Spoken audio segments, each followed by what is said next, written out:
Hello, my noble band of outlaws. Hello, Samurai. Coming at you live with a video on the cold steel Italian longsword.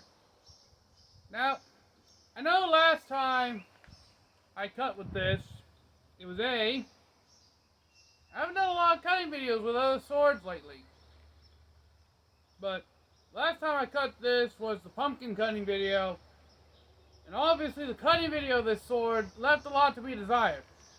Its edge wasn't the best back then. But I've since put it through all the grits on the work sharp, the 80, the 250, the 6000. It will kind of do the paper cutting test. But the true goal here is to see if it can cut a water bottle. Well.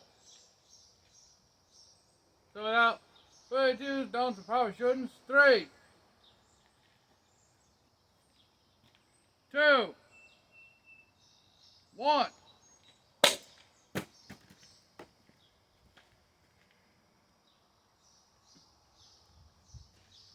Well, I nicked the cap. Let's try again.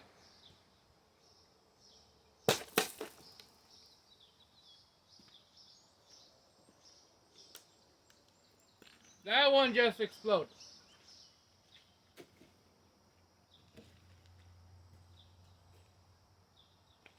Let's try again.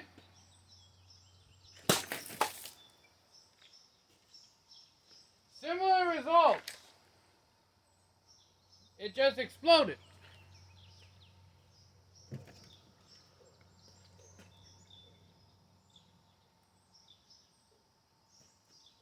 We're going to try cutting further down near the wider portion.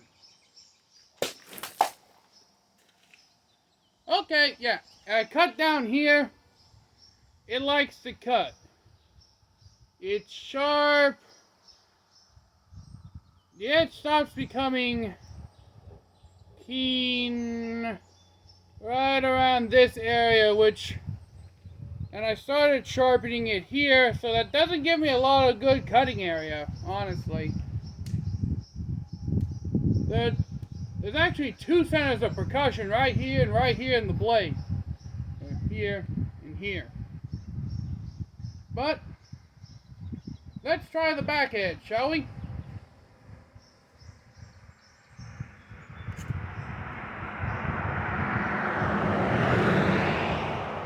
Now what I determined to be the back and forward edge on a longsword is where the seam is. I like to have the seam in my palm, and that's what I consider the forward edge. And the edge that meets the seam, I consider the back.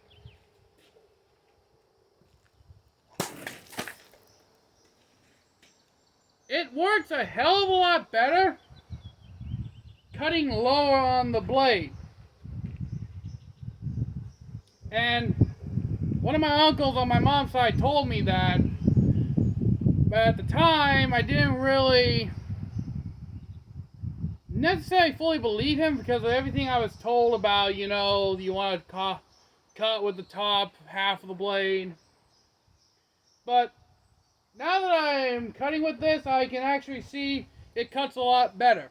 Outlaw Knight is far better at using the longsword than I am. We've established that. But then again, this is generally considered a longsword for beginners, believe it or not. People just getting into cutting. And I don't think it's recommended necessarily for the ease of cutting. It's more recommended for the fact that I think it's more recommended for the fact that it requires, it's actually around $200. I wanted to say something nice, but this is a cheap longsword. In comparison to most European swords you'll find on the market, this is pretty much cheap, middle-end katana level expensive. But yeah, even after putting it through all the grits on the work sharp, admittedly I might have been able to get the top a little sharper if I had tried and spent more time on the workshop, but I'm inherently lazy. So, yeah. Hashtag lazy problem. Let's see about actually cutting with the tip, and I'm going to cut outwards towards the road here. Yeah, I know, I probably shouldn't be doing this near the road, but it's a plastic bottle, and the wind will more than likely blow it back in my driveway, so I don't give a fuck. And if you're wondering how I prefer to hold my longsword, I prefer to hold it with the pommel in my hand and my pinky wrapped around this little groove in the fishtail part. There's like 4 different lenses on my camera, so I never know what the hell lens I'm looking into on this side. So, 3, 2, 1.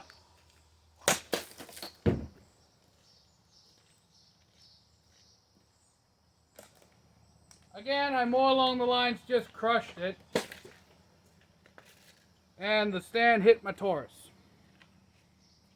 Not really a big deal considering didn't even leave a dent in the sumbitch, but still, hit my Taurus. Oh no. But yeah.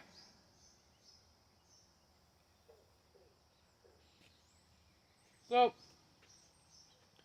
that was a little bit of an update on the Cold Steel Warriors here, on the Cold Steel Italian Longsword. I forgot I had to add these videos to the Cold Steel playlist, because it is all my Cold Steel weapons. And Cold Steel has made a customer out of me, I should say. Since I predominantly do a lot of Cold Steel videos. I mean, 90% of that playlist is just the Warrior O Katana and me demonstrating just how much abuse it can take. The longsword, on the other hand, I'm not really too keen on putting through any real abusive testing. I feel this sword is more geared towards harder targets. Like, just with the edge geometry, I feel as though this sword generally does gear itself towards much harder targets. But then again,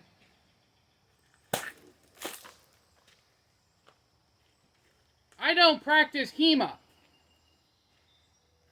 So I make a full note that I do not practice longsword fighting. I do not attend any HEMA schools. I usually just do katana stuff, and katanas are pretty much my favorite sword. That doesn't mean I don't like the longsword. I love all swords. Look at my video description. This channel was made for people who love swords just because they're swords. But I do have to admit I do not cut nearly as well with a longsword as I do with katana, even after watching a bunch of longsword cutting videos. So, if any of you have any tips on cutting with a longsword, let me know in the comments down below. But until next time, my noble band of outlaws, Outlaw Samurai, tells all y'all, be crazy rednecks, be safe and use your weapons. I'm out. Peace.